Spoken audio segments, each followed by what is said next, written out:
The massive doors of the Galactic Council's judgment chamber opened with a sound like thunder rolling across worlds.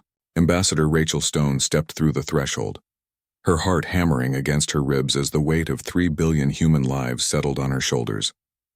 Behind her walked Dr. Alex Rivera, humanity's top xenoarchaeologist, clutching a briefcase that contained either their species' salvation or their death warrant. The chamber itself defied human understanding. A colossal sphere suspended in the void between stars, its curved walls lined with representatives from over 200 alien species. Some floated in liquid-filled containers, others perched on crystalline formations that hummed with barely contained energy. The air shimmered with translation fields, converting every word, gesture, and chemical signal into forms each species could comprehend. At the chamber's heart, the Grand Arbiter's form shifted between states of matter, a being so ancient that entire civilizations had risen and fallen during its existence. Humanity. The Arbiter's voice resonated through bone and consciousness alike, reaching into minds across a dozen different neural architectures. You stand accused of the gravest violation in galactic law. You claim to have accessed the Threshold Gator, a boast that carries the penalty of complete exile from all civilized systems, should it prove false. Rachel's mouth went dry. Around the spherical chamber, alien eyes, sensors, and perception organs focused on her with predatory intensity. The Krex delegation's bioluminescent patches pulsed with barely restrained aggression, while the silicon-based Vorth representatives chimed frequencies that roughly translated to disdain. For over 4,000 years, every species that had attempted to approach the ancient gate had been reduced to their component atoms. The gate simply refused all contact. Grand Arbiter, Rachel's voice carried across the vast space with surprising steadiness. Humanity does not make boasts. We present facts. Dr. Rivera, please show them the evidence. Alex stepped forward, his hands trembling slightly as he activated the holographic projector. The chamber's center erupted with three-dimensional displays or images of the gate itself, a massive ring of unknown metal floating in the void between galaxies. Its surface was covered in geometric patterns that had defied translation for millennia, symbols that seemed to shift and change when observed directly. But these weren't the familiar recordings the Council had seen countless times before. These showed humans walking through the gate unharmed. The chamber exploded into chaos.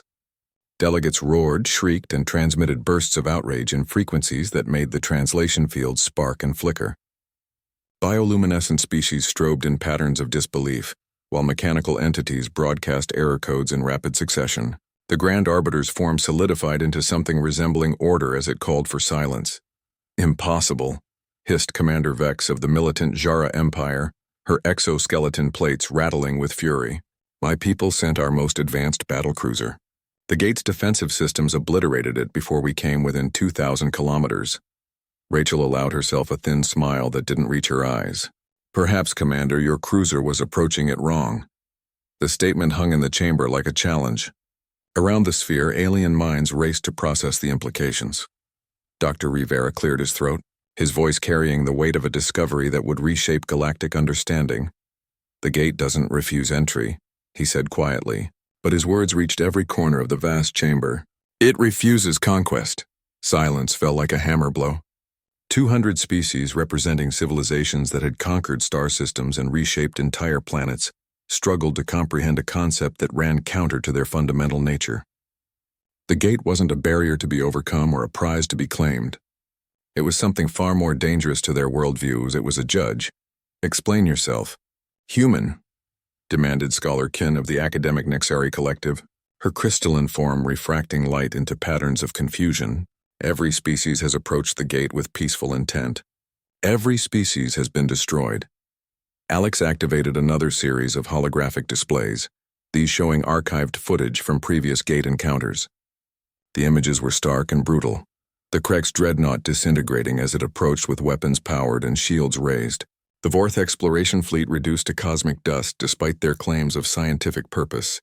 The Jara battle group that had tried to blast through the gate's defenses with planet-killing weapons. Look at the approach patterns, Alex said, highlighting specific elements of each recording. Every expedition carried weapons. Every ship came prepared for battle or resistance. Even the so-called peaceful missions brought cutting tools, extraction equipment, scanning devices designed to penetrate and sample the gate's structure. Rachel stepped forward, her diplomat's training finally overriding her terror. From the gate's perspective, there was no difference between a military fleet and a scientific expedition. Both came to take, to conquer, to claim ownership of something that was never meant to be owned. And you claim humanity approached differently? The Grand Arbiter's attention focused on Rachel like the weight of a collapsing star. What proof do you offer that your species possesses some unique virtue that has eluded every other civilization in the galaxy?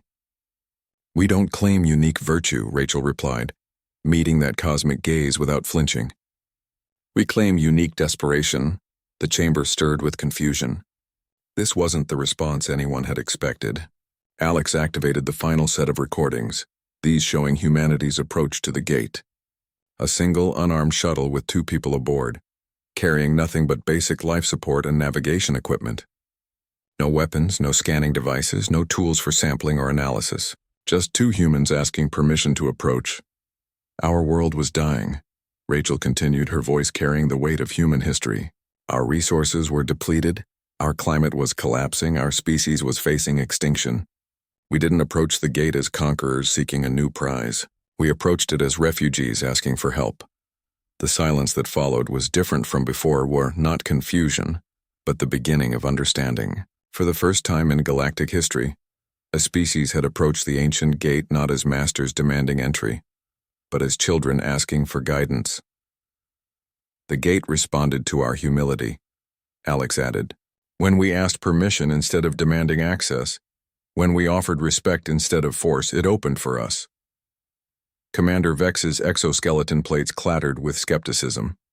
You expect us to believe that a structure capable of annihilating fleets responds to politeness? We expect you to believe the evidence, Rachel replied calmly. But more than that, we're offering to prove it. The chamber erupted again, but this time with a different energy. Instead of outrage, there was hunger. The desperate desire of species that had tried everything to access the gate's secrets, only to fail again and again. What exactly are you proposing? The Grand Arbiter asked, its form shifting through several states of matter as it processed the implications. Rachel smiled, and this time it reached her eyes. A joint expedition. Representatives from multiple species, approaching the gate together under human guidance. If our understanding is correct, the gate will respond to their intent, not their biology. The offer sent shockwaves through the assembly. To risk the lives of council representatives on a human theory was either supreme confidence or elaborate madness. And if your theory proves wrong? Scholar Kin's crystalline form resonated with harmonics of fear. If the gate destroys our people as it has before, then humanity will accept full responsibility, Rachel said without hesitation. We'll submit to whatever judgment this council deems appropriate, up to and including the exile of our entire species. The chamber fell silent once more as the implications settled. Humanity was betting their existence on a single demonstration, staking everything on the belief that humility could succeed where force had failed. But as Rachel looked around the vast chamber at the faces, sensors and perception organs of 200 different species, she saw something that gave her hope. For the first time in galactic history, instead of thinking about how to conquer the gate, they were thinking about how to approach it with respect. The real test wasn't whether humans could access the gate.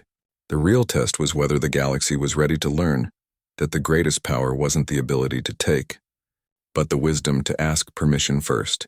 And in that moment, as debate began to rage around her, Rachel realized that humanity hadn't just found a way through the gate. They had found a way to change the entire galaxy's understanding of what it meant to be civilized. The vote would come soon, and with it, the greatest gamble in human history. 3 weeks before Ambassador Rachel Stone faced the Galactic Council, the research vessel Pioneer drifted silently through the void, its sensors trained on humanity's most desperate gamble. Captain Lisa Chen stood on the bridge, watching her crew prepare for what every other species considered certain death.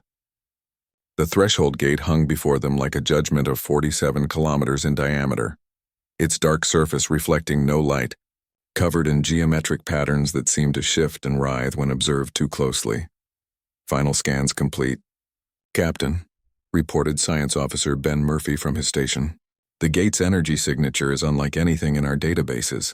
The readings suggest it's not just a transportation device, so it's actively monitoring us. Dr. Alex Rivera moved between the bridge, stations with the nervous energy of a man who had spent his career studying dead ruins, only to find himself face to face with something unmistakably alive. "The symbols aren't random," he murmured, highlighting sections of the gate's surface on the main display. "They're responding to our presence. Watch this." The display showed archived footage from previous attempts to approach the gate. The Krex Empire had sent their most powerful dreadnought, a vessel capable of cracking moons. As it neared the gate, the ancient symbols began to glow, shifting from simple geometric patterns into something that resembled weapons targeting arrays. The ship had been reduced to subatomic particles in 0.7 seconds. "Every approach has followed the same pattern," Rivera continued, his voice tight with concentration. "Military vessels, scientific expeditions with armed escorts, even automated probes carrying defensive systems. The gate interprets all of them as hostile." Captain Chen frowned, studying the tactical displays. "But how does it define hostile intent?" The Nexari delegation claimed they approached with purely peaceful scientific instruments.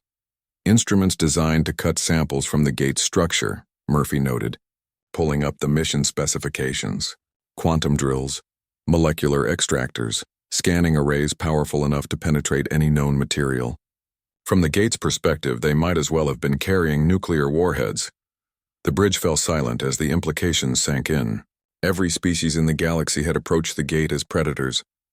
Even the peaceful ones had come to take, to analyze, to claim some piece of the ancient mystery for themselves. They had all made the same fundamental error. "So we go without weapons," Chen said finally. "Not just without weapons," Rivera corrected, his eyes bright with understanding. "We go as suppliants." 6 hours later, a single human shuttle separated from the Pioneer. No weapons, no scanning equipment, no sampling devices beyond basic navigation sensors. Inside, communications specialist Emma Walsh sat beside pilot Tom Bradley, both acutely aware they were either about to make history or become a footnote in humanity's extinction. "Alex, are you certain about this?" Emma's voice crackled over the comm system as the shuttle approached the gate. "If you're wrong, we won't get a second chance." "I'm not certain about anything," Rivera's voice came back from the Pioneer. "But I know that every other approach has been based on the assumption that the gate is a thing to be conquered." "What if it's not? What if it's something else entirely?" As they drew closer, something extraordinary began to happen. The symbols on the gate's surface started to shift, but instead of the aggressive targeting patterns seen in previous encounters, they rearranged themselves into something that almost looked like welcome signs. "Emma," Tom's voice was barely a whisper, "are you seeing this?" Where before there had been solid metal, a portal of swirling energy had appeared in the gate's center. Not the violent breach that had destroyed other vessels, but something that looked almost inviting. "Pioneer, this is Shuttle 1. Emma spoke into her communicator. "The gate it's opening for us. Confirmed, Shuttle 1, came Rivera's amazed response. "All sensors show a stable portal formation. Whatever you're doing, keep doing it." Tom looked at Emma, both of them understanding that they stood at the threshold of either humanity's greatest triumph or its final failure. "Take us through," Emma said. The shuttle passed through the gate's aperture and reality twisted. For a moment that lasted forever, they existed between spaces, surrounded by visions of civilizations that had built wonders beyond imagination, then collapsed under the weight of their own arrogance. Then they emerged on the other side, in a place that defied every law of physics humanity understood. They found themselves in what could only be described as a vast garden, suspended in space but somehow containing atmosphere, gravity, and impossible geometries that folded in on themselves. At the garden's heart stood beings that hurt to look at directly, forms that existed in more dimensions than human eyes could process, entities that spoke in languages of pure mathematics and emotion. "Welcome, children of Earth," the beings said, their words bypassing the ears entirely and settling directly into understanding. "We have waited so long for someone to approach with empty hands." Emma found herself standing in what seemed like a library made of crystallized starlight, surrounded by the history of the galaxy written in forms that transcended mere text. "You are the builders," she said, though it wasn't really a question. "We are what remains of the first," they replied, their attention feeling like standing in the warmth of a star. "We who learned too late that knowledge without wisdom is merely sophisticated destruction." The space around them shifted, showing Emma and Tom visions of the galaxy's deep past. The first had been creators of incredible power, beings capable of reshaping matter at the subatomic level and breathing life into dead worlds. But their children, the species that followed, had inherited their power without their restraint. Each new civilization convinced itself of its own superiority, each empire believing it deserved to inherit the cosmos. "We built the gates as teachers," the builders explained. "Not barriers, but lessons.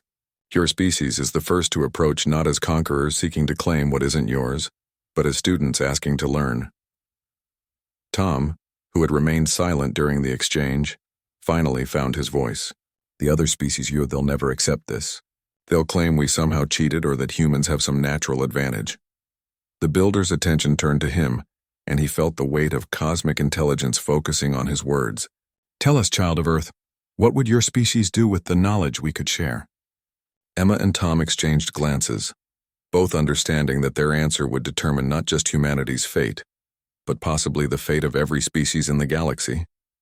The wrong words could doom them all, while the right ones might open pathways to unimaginable futures. "Share it," Emma said without hesitation. "Teach others what we've learned. Help them understand that the gate doesn't refuse. Entrio, it refuses the arrogance that has defined galactic civilization for millennia." The builders' response rippled through dimensions of something that might have been laughter. If cosmic entities could express joy, then you begin to understand why we chose to test your species. Around them, the library space began to shift again, revealing the true scope of their creation. Thousands of gates scattered across the galaxy, each one waiting for species wise enough to approach them with humility instead of hubris. But more than that, the gates themselves were not just transportation devices, but teachers, capable of accelerating the evolution of civilizations ready to move beyond the primitive cycles of conquest and domination.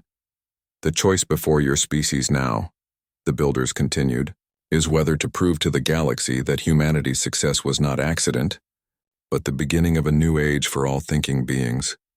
Emma felt the weight of cosmic responsibility settling on her shoulders. "How do we do that?" "By demonstrating that the greatest strength is not the power to take, but the wisdom to know when not to use that power at all." The builders showed them images of the Galactic Council, hundreds of species united only by their shared failure to access the gates. Their civilizations built on foundations of conquest and domination. For thousands of years, they had defined progress as the ability to impose their will on others. The gates represented a fundamental challenge to that worldview. "Your Ambassador Stone will soon face the Council," the builders said. "The choice she makes, the words she speaks, will determine whether this galaxy moves forward into wisdom or remains trapped in the cycles that have defined it." Tom looked around at the impossible architecture surrounding them. "And if they refuse to listen, if they decide humanity is too dangerous to exist, then the gates will close," the builders replied simply, "and the galaxy will continue its slow spiral toward the darkness that claims all civilizations that choose power over wisdom." Emma realized that their shuttle's passage through the gate wasn't just humanity's first step into a larger universe. It was a test of whether that universe was ready to evolve beyond its violent adolescence. As they prepared to return through the gate with evidence that would shake the foundations of galactic civilization, Emma understood that the real challenge wasn't proving humans could access the gate. The real challenge was proving that the galaxy deserved to learn what lay beyond it. The journey back through the gate felt different, not like crossing a threshold, but like carrying a flame that could either illuminate the Galactic Council chamber had never seen anything like the chaos that followed Ambassador Rachel Stone's proposal. For 6 hours, representatives from 214 species debated, argued, and in some cases physically postured in ways that tested the chamber's translation systems beyond their limits. The air itself seemed to vibrate with tension as civilizations that had never agreed on anything found themselves forced to consider the impossible, or that their fundamental approach to the universe might be wrong. Rachel stood at the center of the spherical chamber, her diplomatic training the only thing keeping her upright as wave after wave of alien hostility crashed against her. Behind her, Dr. Alex Rivera clutched the datapad containing humanity's evidence, his face pale but determined. They had known this moment would come, but the reality of facing down the combined might of galactic civilization was more terrifying than either had imagined.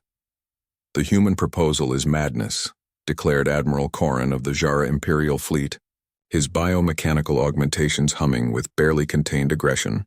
"They claim to have unlocked secrets that have eluded our greatest minds for millennia, yet they offer no proof beyond manipulated recordings and wild theories." The Nexari Collective's representative, Scholar Kin, chimed in harmonics of skepticism. "Even if we accept their evidence as genuine, what guarantee do we have that their method will work for other species? Perhaps humans possess some biological adaptation that renders them immune to the gate's defenses." Rachel had been expecting these challenges. In the hours since their arrival, she had watched the various delegations caucus and plot, their initial shock giving way to the familiar patterns of galactic politics. Some species saw opportunity in humanity's discovery. Others saw threat. All of them saw angles to exploit.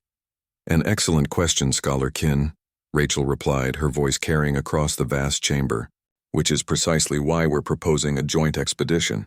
If our understanding is correct, the gate responds to intent and approach, not biology. A mixed crew should be able to approach successfully if they follow the same principles we did. And if you're wrong," Commander Vex of the Krex Empire leaned forward, her exoskeleton plates gleaming under the chamber's exotic lighting. "If this joint expedition is simply an elaborate trap to eliminate representatives from multiple species?" The accusation hung in the air like poison. Rachel felt the chamber's mood shift, suspicion and paranoia feeding on themselves as species that had warred for centuries remembered old grievances.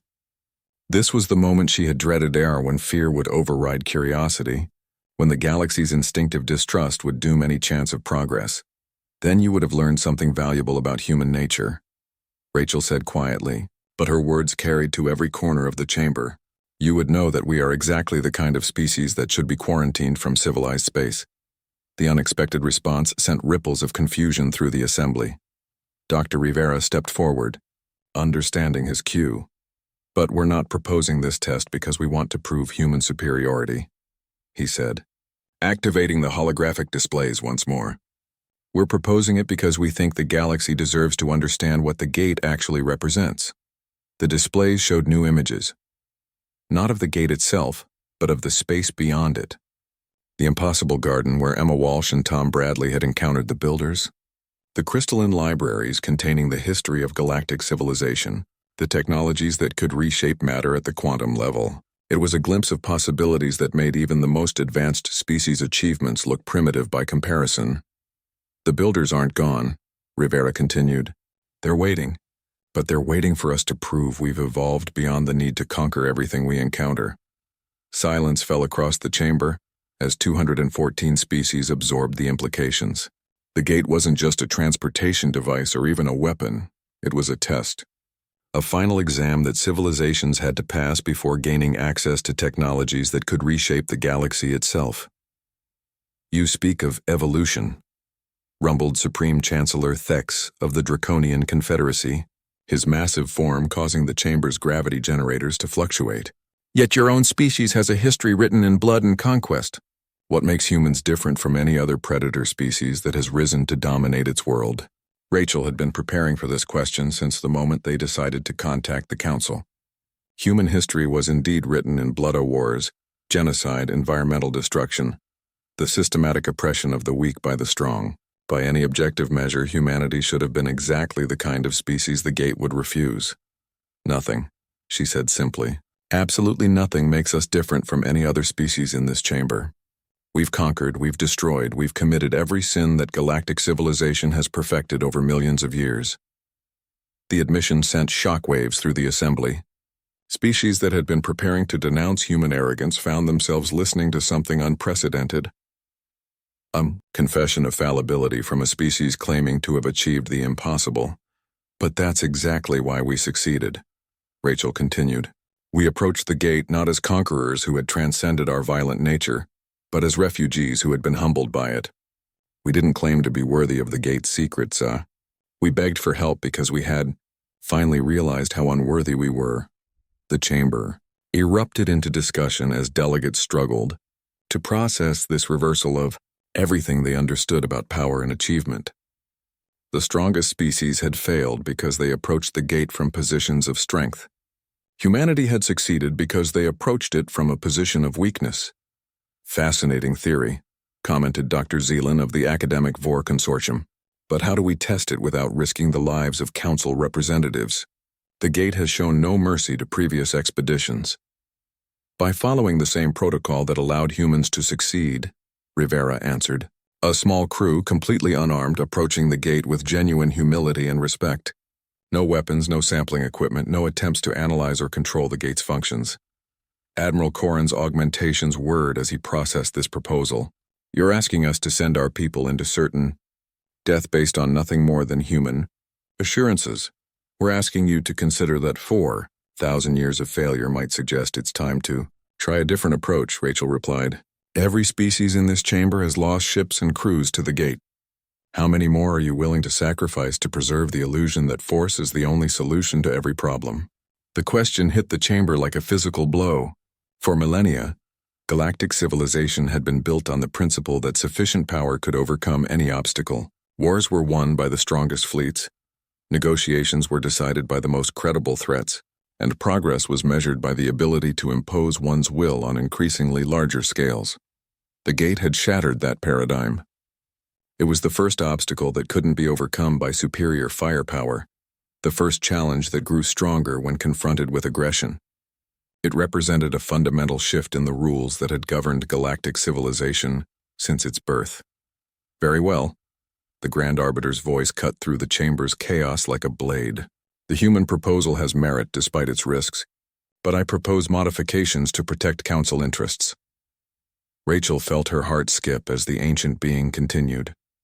The test expedition will consist of 7 crew members from different species, including 1 human as guide.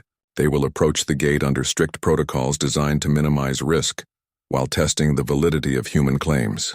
If the expedition succeeds, humanity will be granted full council membership and access to all gate research data. If it fails, the Arbiter paused, its form shifting through several states of matter. If it fails, humanity will accept immediate exile from all council space, and no further attempts to contact the gate will be permitted for 1,000 years. The terms were harsh but fair. Rachel looked around the chamber at the faces, sensors, and perception organs of species that had defined themselves through conquest for millions of years. For the first time in galactic history, they were being asked to try something completely different. We accept, she said. The vote that followed was closer than anyone had expected. A narrow majority in favor of the test, with significant opposition from the military powers. But it was enough. The greatest gamble in galactic history would proceed. 7 beings from 7 different worlds would approach the ancient gate together, carrying the hopes and fears of an entire galaxy. They would discover whether humanity's success had been accident or evolution, whether the universe was ready to move beyond the age of conquest into something entirely new. The expedition would launch in 72 hours, and with it, the future of galactic civilization hung in the balance. The Council vessel Unity drifted through the void toward the ancient gate, carrying the most diverse crew in galactic history, 7 beings from 7 different worlds, united by nothing except the desperate hope that humanity's impossible claims might actually be true. On the bridge, Dr. Alex Rivera stood beside Captain Nora Kane of the Nexari Collective, watching as representatives from civilizations that had never trusted each other worked together with careful, nervous precision. Approaching optimal distance, reported Navigation Officer Kex of the Vor Consortium, his forearms moving across control surfaces with mechanical precision. Gate energy signatures are stable. No signs of defensive activation. Communication Specialist Yara of the peaceful Asthan Union turned from her station, her crystalline features reflecting the bridge's soft lighting. All council frequencies are clear. The entire galaxy is watching. Rivera felt the weight of that attention like a physical presence. Across hundreds of worlds, billions of beings monitored the transmission feeds, waiting to see if the expedition would succeed or become another monument to galactic hubris. The pressure was almost unbearable, but it paled beside the responsibility he felt toward his 6 crewmates on WoW, beings who had volunteered to risk their lives based on nothing more than human promises. Dr. Rivera, Captain Kane's melodic voice carried harmonics of barely controlled anxiety. Perhaps you could review the approach protocol once more. Rivera nodded, understanding the request. They had rehearsed the procedure dozens of times. but repetition was the only thing standing between them and the crushing fear of approaching something that had destroyed every previous expedition. "Remember, we're not trying to study the gate or take anything from it," he said, his voice carrying to every station on the bridge. "We're asking permission to pass through. When we get close enough, I'll transmit the same message that worked for our first expedition. A simple request for safe passage, nothing more." "And if the gate refuses?" asked Tactical Officer Zex of the militant Krex Empire, his exoskeleton plates clicking with nervous energy. "If we've misunderstood something fundamental, then we back away immediately," Rivera replied. "No aggressive maneuvers, no attempts to force passage. We retreat and accept that we were wrong." The admission hung in the bridge's recycled air. For species that had defined themselves through conquest, the concept of voluntary retreat was almost incomprehensible.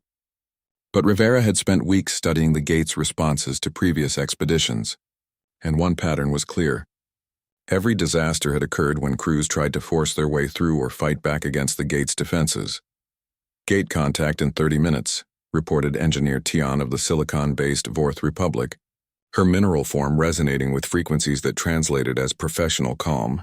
All systems nominal. As they drew closer, the gate's true majesty became apparent. 47 kilometers of impossible architecture, its surface covered in geometric patterns that seemed to exist in more dimensions than their sensors could measure. But something was different this time. Instead of the ominous stillness that had preceded every previous disaster, the symbols on the gate's surface were beginning to shift and flow. "Are you seeing this?" Yara whispered, her crystalline body chiming with amazement. "The patterns are beautiful." Rivera leaned forward, studying the displays with growing excitement. The symbols weren't forming the aggressive targeting arrays that had destroyed other expeditions. Instead, they were arranging themselves into something that looked almost like greeting cards. "Unity to gate." Rivera spoke into the communications array, his voice steady despite his racing heart. "This is Dr. Alex Rivera of Earth, speaking for a crew representing 7 species of the Galactic Council. We request permission to approach and pass through your threshold. We come not as conquerors or claimants, but as students hoping to learn." The response was immediate and overwhelming. The gate's center, which had remained solid metal for 4,000 years of galactic history, began to shimmer and dissolve. Energy cascaded across its surface in patterns of impossible beauty, and a portal of swirling light opened at its heart. "Incredible," breathed Captain Kane. "The energy readings are completely stable. Whatever that portal is, it's not a breacho, it's an invitation." But even as the crew celebrated, Rivera noticed something troubling in the tactical displays. "Wait," he said, his voice cutting through the excitement. "Something's wrong." On the screens, additional contacts were appearing. Ships from multiple species, all converging on their location. Despite the Council's strict orders that the test proceed without interference, it seemed that several factions had decided to take matters into their own hands. "This is Admiral Korin of the Jara Imperial Fleet." A harsh voice crackled over the communications array. "Unity crew, maintain position. We are moving to secure the gate area." Rivera felt his heart sink. The approaching ships were armed to the teeth of dreadnoughts carrying enough firepower to sterilize planets, accompanied by escort fleets that bristled with weapon systems. Every sensor on the gate would interpret their approach as a massive hostile assault. "Admiral, you have to stop," Rivera transmitted urgently. "The gate responds to hostile intent. If you approach with weapons powered, it will defend itself." "Human warnings are irrelevant," came the cold response. "The gate will be secured for proper study by qualified military personnel." Around the Unity, the gate's symbols were beginning to change. The welcoming patterns that had opened the portal were shifting, flowing into configurations that Rivera recognized with growing horror from the archived recordings of previous disasters. The gate was preparing to defend itself. "All ships, this is Unity," Rivera broadcast on all frequencies. "You have to retreat immediately. The gate is interpreting your approach as an attack." But it was too late. The lead Jara dreadnought had crossed some invisible threshold, and the gate's response was swift and merciless. Beams of energy unlike anything in galactic science lanced out from the ancient structure, reducing the massive warship to its component atoms in seconds. The escort fleet tried to retreat, but the gate's defenses followed them, systematically eliminating every armed vessel within 1,000 kilometers. "Portal collapse imminent," reported Tian. her mineral form resonating with alarm frequencies. The gate is closing. Rivera made a decision that would haunt him for the rest of his life. All stop, he ordered. Drop all shields, power down all non-essential systems. Make ourselves as non-threatening as possible. Are you insane? Zex demanded, his exoskeleton rattling with fear. The gate just destroyed an entire fleet. Because they approached as conquerors, Rivera shot back. We have to prove we're different. The Unity drifted powerless in space as the gate's defenses swept the area, eliminating the last traces of the failed military intervention. For long minutes, the crew sat in terrified silence, waiting to see if their demonstration of peaceful intent would be enough. Gradually, the gate's symbols began to shift again. The aggressive targeting patterns faded, replaced once more by the welcoming configurations that had opened the portal. The swirling energy at the gate's center stabilized, and the invitation remained open. Unity crew, a new voice spoke across the communications array, not through their radio systems, but somehow directly into their minds. You have shown wisdom where others showed only force. Pass through, and learn what awaits those who choose understanding over conquest. The voice belonged to the builders themselves, the ancient entities that had created the gate network. They had been watching, testing not just the Unity's crew but the entire galaxy's response to this moment of truth. Take us through, Captain Kane ordered, her voice filled with wonder and terror in equal measure. As the Unity passed through the portal, reality twisted around them. For a moment that lasted eternity, they existed between dimensions surrounded by visions of what the galaxy could become if it chose wisdom over warfare. They saw civilizations that had transcended the need for conflict, technologies that could heal dying worlds, and knowledge that could unlock the very secrets of existence itself. Then they emerged on the other side, in the impossible garden where the builders waited. 7 beings from 7 worlds, about to discover that their success would either transform galactic civilization or tear it apart. The real test was just beginning. The impossible garden beyond the gate defied every law of physics the Unity crew thought they understood. They found themselves standing on crystalline pathways that curved through space itself, surrounded by structures that existed in more dimensions than their minds could fully process. At the garden's heart, the builders waited aroused entities of pure consciousness that had transcended physical form eons ago, their presence felt rather than seen. Welcome, children of many worlds. The builders spoke directly into their thoughts, their words carrying the weight of cosmic ages. You have succeeded where countless others have failed, not through strength, but through the wisdom to set strength aside. Dr. Alex Rivera stood with his 6 crewmates in a circle of living light, each being experiencing the encounter through the lens of their own species' perceptions. Captain Kane heard crystalline music that spoke of mathematical perfection, while Tactical Officer Zex felt the satisfaction of forces in perfect balance. Engineer Tian resonated with harmonics of pure knowledge, and Communications Specialist Yara perceived cascading patterns of interconnected understanding. You are the first, Rivera said, though the words seemed inadequate for beings that existed beyond the normal constraints of matter and energy, the civilization that built the gate network. We are what remains of those who learned too late that power without wisdom leads only to destruction, the builders replied. We created the gates not as monuments to our achievements, but as teachers for those who would come after.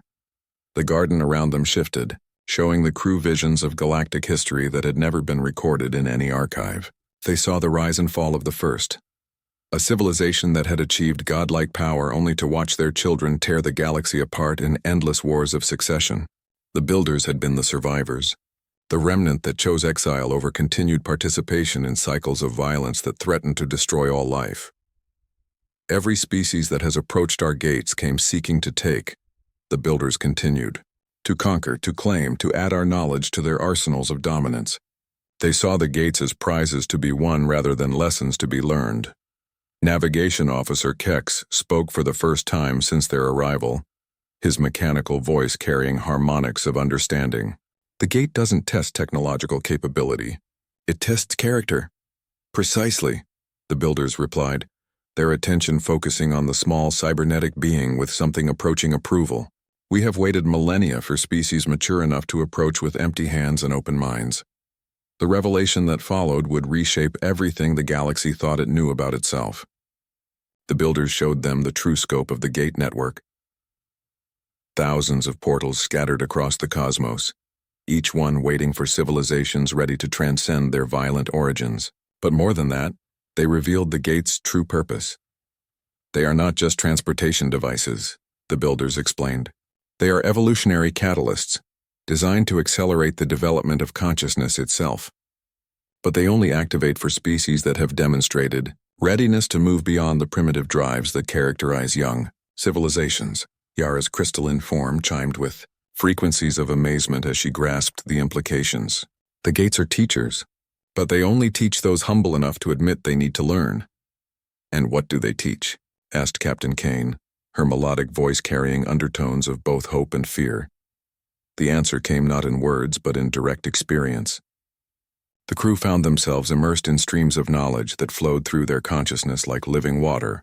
They saw technologies that could repair damaged ecosystems in days, energy sources that could power entire star systems without environmental cost, and methods of communication that could unite species across galactic distances in real time.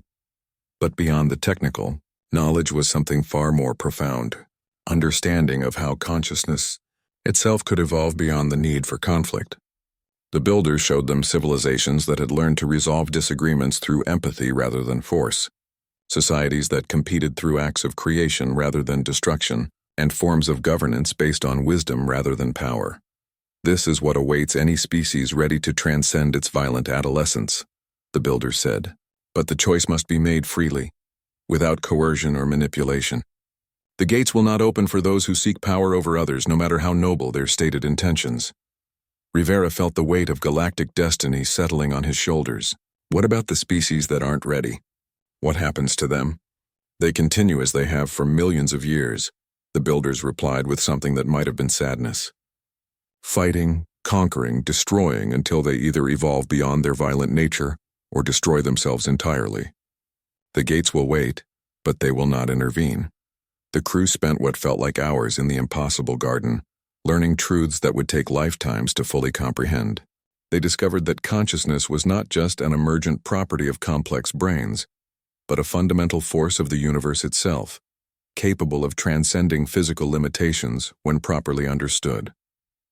They learned that cooperation was not just morally superior to competition, but actually more efficient at solving complex problems.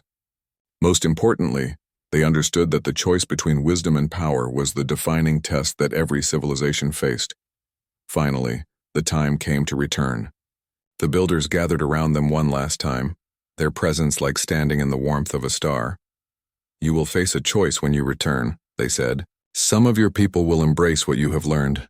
Others will reject it, claiming that strength remains the only truth that matters. The galaxy will divide, and from that division will come either transformation or catastrophe. How do we prevent the catastrophe? Zex asked, his warrior's instincts struggling with concepts that challenged everything he had believed about survival. By demonstrating that strength and wisdom are not opposites, the builders replied. Show them that the greatest power is knowing when not to use force. Prove that cooperation can achieve what conquest never could.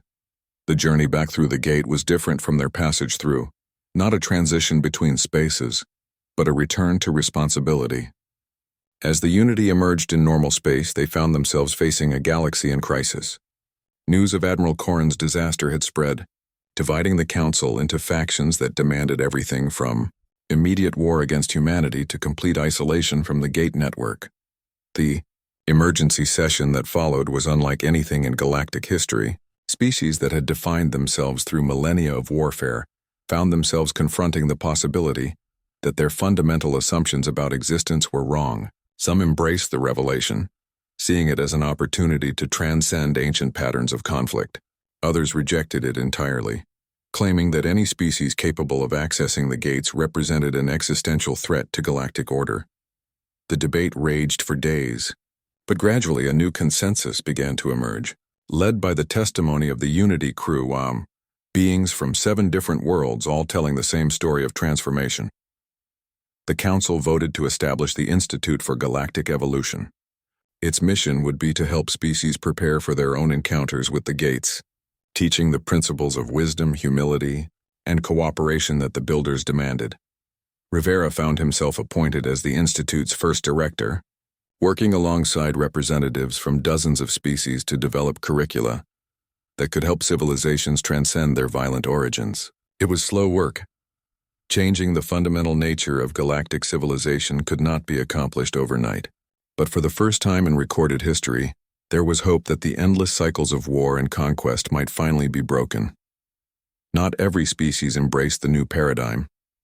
Some clung to ancient patterns of domination, viewing the gates as weapons to be claimed rather than teachers to be learned from. But gradually, as more expeditions succeeded in accessing the network through humility and cooperation, the old ways began to seem not just morally questionable, but pragmatically obsolete. Standing on the observation deck of the Council Station months later, Rivera watched ships from former enemy species depart on joint missions of exploration and discovery. The galaxy was changing, slowly but inexorably, as civilizations learned that their greatest achievements lay not in conquering others, but in transcending the need to conquer at all. The ancient gate had refused all species until humanity arrived, but not because humans were special or superior. They had succeeded because they were the first to approach as students rather than masters, the first to offer respect instead of demanding submission. And in teaching the galaxy that lesson, they had begun the greatest transformation in cosmic history, the evolution of consciousness itself, beyond the primitive drives that had defined intelligence since its birth. The age of conquest was ending. The age of wisdom had begun,